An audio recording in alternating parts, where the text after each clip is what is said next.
the reason I started Careem together with us 6 years ago, or 5.5 years ago, was I had this brain surgery, a brain bleeding that turned into brain surgery. It was really close, and you got a second chance in life. And you ask yourself, why are you here? Whatever you believe in afterlife or not, but there seems to be sort of one period here that is here, right? And I had this realization that, first of all, the discount rate on life is very high. So, happiness in a year, happiness in a month, happiness in a week comes at a big discount to happiness today, right? So, if you're not doing something that you're excited about, change quickly. Life is short. That's easy. Any self-help book, first page, carpe diem, live today. Very easy. But I had sort of realized it. Second one, you're going to be fine. And my realization was that, either you believe in abundance, there is more that goes around, or you believe in scarcity. And most of us, we believe in scarcity. We live a life of sort of survival. Whether we're putting bread on the table or we're actually buying our second Lamborghini, it's still an act of survival. And then there's this notion that at some point in life, when we get to that point that you're fine, whatever that means, X million dollars in the bank, married, kids through college, whatever, when you're fine, now I'm going to figure out what I'm going to do with my life. And my realization was that, man, even if I didn't have everything I could dream of, I'm going to be fine. I am so blessed and I'm so fortunate. So if you realize that, you realize, first of all, stop hedging your way through life. And life is not about survival. So what is it about? It's about purpose. So what is your purpose? Why are you here? Seriously. So, you have to figure out, why are you here? What's your purpose? And then thirdly, and this was the sort of, if you believe that the discount rate on life is very high, and you believe that you're going to be fine, then you have to let go of fear. Fear can be a great motivator. Many fantastic corporates, many fantastic management consultancies have fear as a great driving force, with a bunch of insecure overachievers doing amazing stuff. Me being one of them. And that's all fine, but is that really how you want to sort of live your life, if you believe that life is short and you're going to be fine? So, that was sort of my realizations of, man, I have to do something different. So I came back to the Middle East. I walked into the McKinsey. I told them, hey, guys, I love you. I learned so much. I'm so grateful. Thank you for paying $300,000 of brain upgrades. But I'm going to go and do my purpose. And they're like, what's your purpose? I'm like, I have no idea, but I'm going to go find it. How do you find your purpose? If you guys want advice. So I got on a plane to Thailand. I sat with some monks in silence for a week, waiting for the purpose to fall down. It did not. But I had sort of gotten quite more spiritual over the journey of my healing from my brain thing. And through sort of some continuous meditation. I meditate still every day. If I don't meditate for 2 days, I sort of turn into a freak with all the sort of stresses that are happening all the time. And for me, it was about doing something meaningful, building something that could be meaningful, and it had to be huge. Because if you're going to do something meaningful, why do it in a corner? Let's try to do something. Whatever you guys are going to do with your lives, you can do something amazingly meaningful at the consultancy, because that could be a vehicle to impact, right? I mean, sitting in the boardrooms and advising the largest companies or governments around the world, that can be super powerful. But know why you're doing it. Don't waste a life. Seriously. We believe in doing something purposeful. We believe in treating both colleagues and our customers and captains with a lot of respect and care, and in having as much ethics as we can in the business. There's been plenty of opportunities over the years, particularly fighting with our US-based friends, to sort of go down to their level in terms of how we operate or how we compete. And we have chosen not to. And it's hard. It's sort of hard when you get offered by a local SMS provider in Dubai saying, hey, we just sent a promo SMS to all of Uber's customers in the entire region. We can give you the list of users if you want, if you just use us as your SMS provider. It's hard to sort of say no to these points, right? But we have, and we have consistently done that. And that's because of the values that the three of us have. So I think the importance of values and having, again, they can be whatever they are, but in the founding team, they have to be very compatible. And we're actually just right now going through an exercise where we're refreshing our values to make them a little bit more relevant, and taking the next step to actually writing down what does it mean in practice. Because we have values like we want to be bold, we want to be wow, we want to be collaborative, we want to be owners. And for me, they mean a lot. But for a new person that comes in our regulatory team and says, hey, I'm going to be bold and not care about the regulator, what happened. So it's actually very, very, very important to codify go from values, sort of feel-good words, to what they actually mean. I would never have imagined that I would spending so much time on people and culture topics. It's everything, really. I think in the early days, we went from 15 people in 1 year, 30 people in year 2, and then we went to, I think, 200. That's sort of the big scale-up happening. And you go from everyone being in that room, and you're actually learning almost like learning by imitation, right? And then you cannot do that anymore. And codifying processes or SOPs, that would have been great, but it also would have been almost useless, because every 3 months you had to redo all your processes anyways. But what we should have done is to codify our values into behaviors. We had codified our values on day 1. And for us that were living it on every day, we understood what those values meant in practice. But we hadn't codified the behaviors, how do we actually behave in line with these values. So then when you share this sort of little values one-pager with new colleagues, it didn't really mean much for them.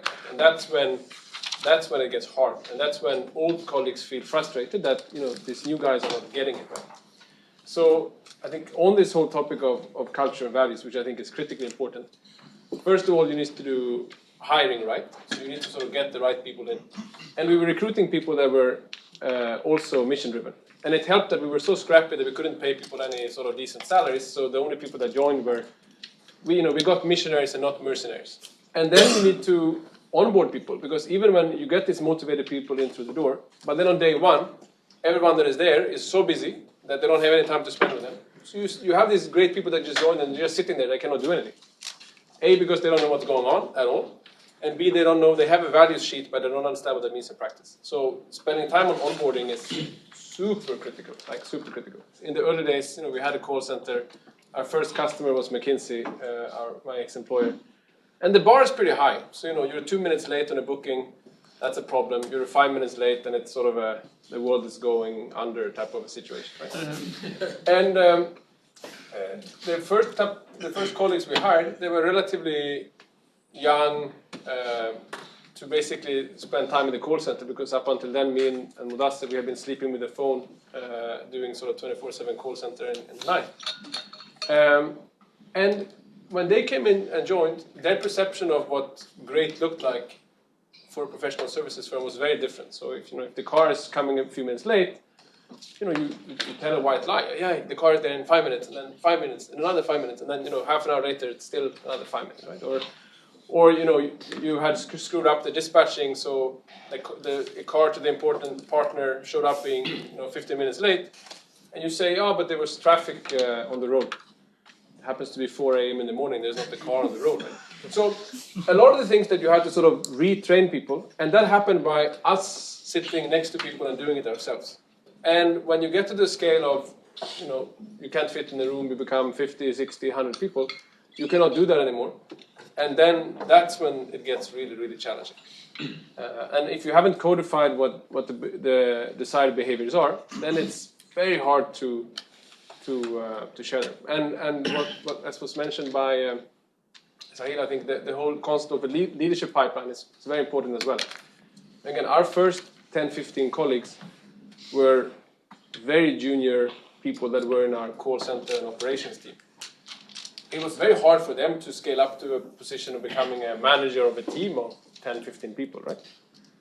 So then we had to bring in other people that were more senior, that had no clue about the culture or the values, but still we were the only ones that could really help spread that as founders.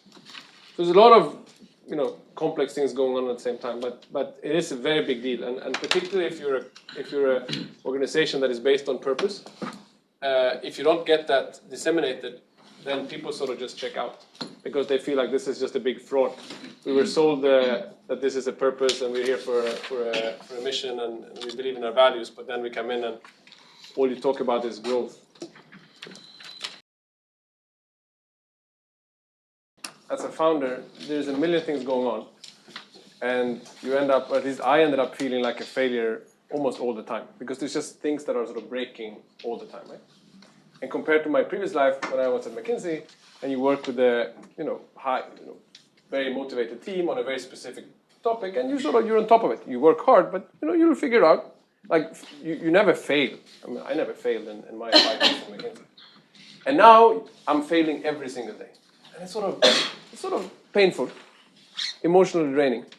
And then on top of you feeling that you're failing, whether it is you don't hit your growth or things go down or things happen, you have all your early colleagues that are joined that come and tell you how crappy this place is becoming, and we're losing our mojo, and etc. And particularly if you're a person like me who likes to be liked, it's really hard. So you have people all day telling you like how crappy it is, right? So, and we always had this notion that we wanted to have obligation to dissent. We stole that value from McKinsey. Not only is it your right to speak up, but it's your obligation to speak up. And then we want everyone to feel ownership, that if you want to do something, go fix it.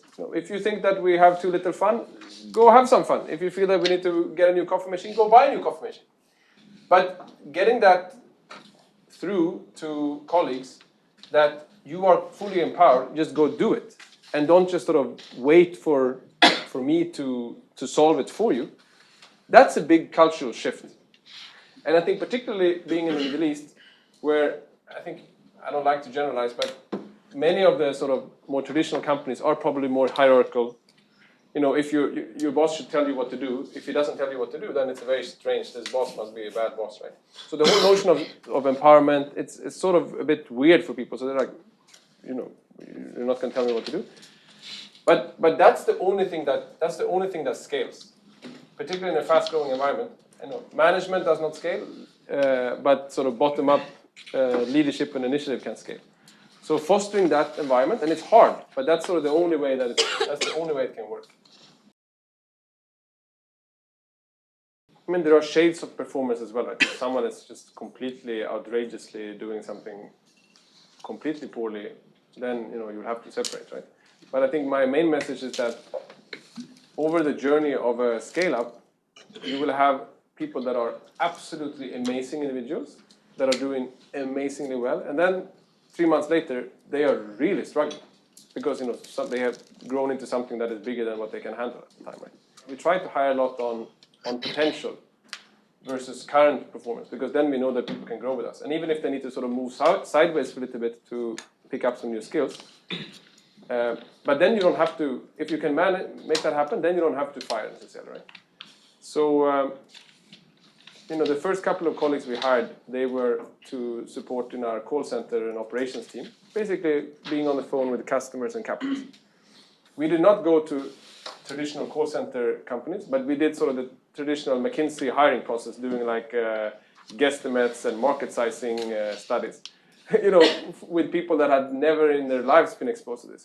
Why? Because we got a bunch of people that were super high potential. They were quite rough around the edges, but many of those early people that we hired based on potential, they are today managers in Careem, which is amazing. The people that we hired that were traditionally doing a role in a call center, many of them have not been able to scale up as much as others. For me, the critical thing is that you're congruent. The most important thing is that you're congruent and you're authentic. So whatever you do when you hire people, whatever you do when you fire people, whatever you do as you engage with people, it needs to sort of fit the same story, right? Now, we did not want to have a culture where we fire people for performance. We would fire people for a breach of values, like in a second, but not for performance.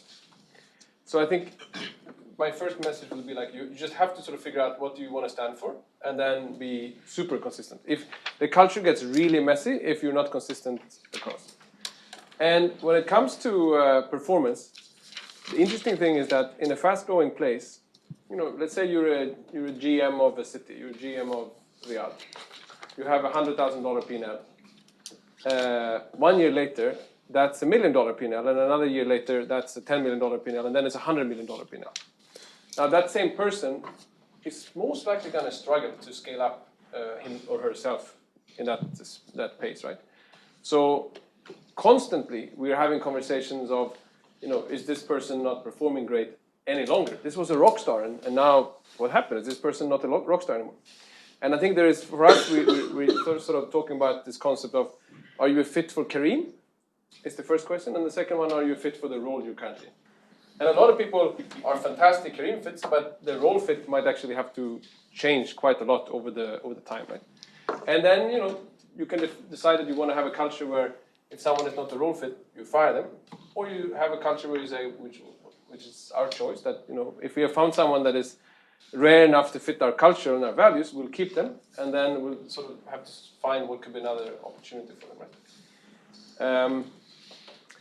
And what happens when you start firing too quickly, sometimes we should. In this case, we should have, because it wasn't just the performance, it was also some values of sort of working on other stuff, etc.